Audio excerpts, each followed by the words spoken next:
Artificial intelligence demystified. Okay, so picture this. You're in a vendor demo. They're showing off their new AI-powered customer service tool. It's handling every question perfectly. The CX director is nodding, the CEO is leaning forward, and then someone from legal asks, "What stops it from telling a customer the wrong thing?" And the vendor smiles and says, "Oh, the model is safe by design." And the room goes quiet because nobody wants to be the person who asks what that actually means. Yeah, safe by design. One of those phrases that sounds reassuring until you realize you have no idea what it means. Zero idea. What they're talking about, what nobody in that room named, is guardrails. And by the end of this episode, you'll know exactly what to say next time someone uses that phrase. Let's go. Right. Before we get to guardrails specifically, we need one piece of context, because guardrails don't exist in isolation. They're part of something bigger called safety layers. Okay, what are safety layers? Safety layers are all the different levels of checks and controls built into an AI system to stop it from producing harmful, incorrect, or inappropriate outputs. Think of it like a building with a fire safety system. You've got smoke detectors on every floor, fire doors in the stairwells, sprinklers in the ceiling, and an alarm that calls the fire brigade. Each one is a different layer. No single layer does everything. They work together. So it's not just one big off switch. Exactly. It's a stack of protections, and they operate at different levels. Some inside the model itself, some in the infrastructure around it, some set by the organization using it. And where do guardrails fit in all of that? Guardrails are the most visible and deliberate of those safety layers. The specific rules and boundaries an organization sets to keep AI behavior within acceptable limits. Hold on to that. Because guardrails are what happens when an organization stops assuming someone else handled it and actually takes responsibility themselves. So, guardrails, plain English. They are the rules and boundaries put in place to stop an AI system from saying, doing, or recommending things that are harmful, off-brand, illegal, or just plain wrong.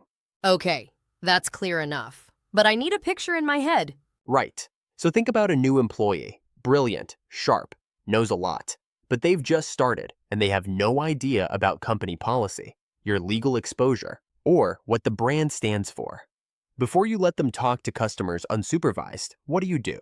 You give them training, a handbook, probably a manager who checks their work. Exactly. And there's probably a list of things they are never, ever allowed to say to a customer.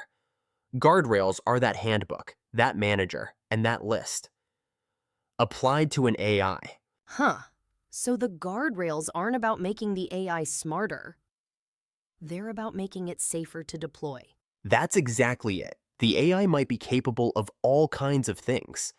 Guardrails define what it's allowed to do in your context. And look, where does that analogy start to fall apart? Good question. A new employee can use judgment. If they're unsure, they can stop and ask.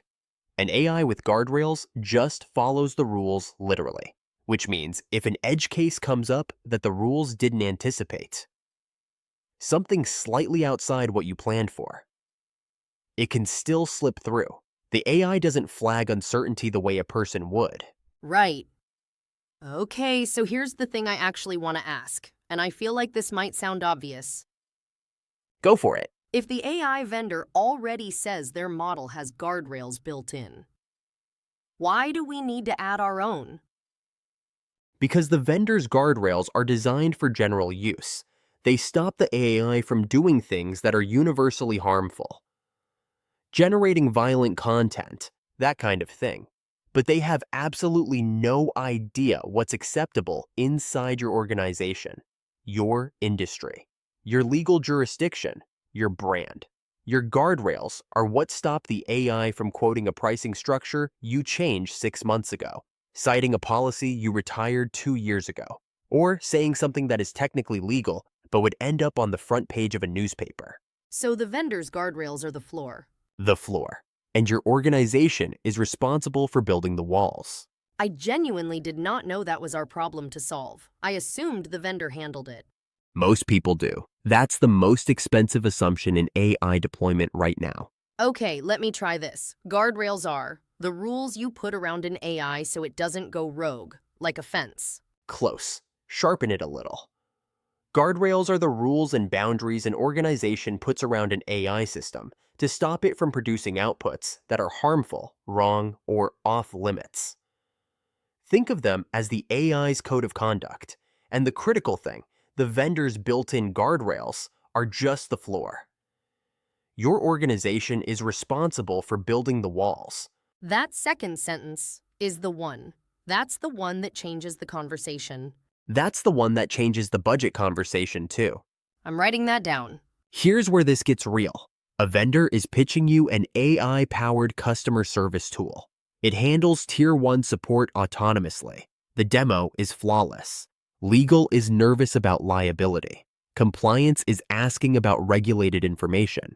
Your CX director is worried about off-brand responses. And the vendor keeps saying the model is safe by design.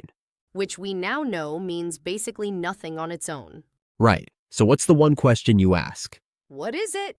Show me what happens when a customer asks your AI something your guardrails weren't designed to handle. Oh, that's uncomfortable. That's the point. A good vendor lights up. They've tested for this. They have a process. They show you the fallback behavior. A bad vendor either goes quiet or starts talking about the model's general capabilities. Neither of those answers is what you asked. Next time someone tells me a model is safe by design, I'm going to smile and ask them to show me what happens when it isn't. Next episode. We're cracking open one of the most loaded debates in AI right now. Open source versus proprietary models. And why the answer to which one should we use is a lot more complicated than free versus paid. See you then.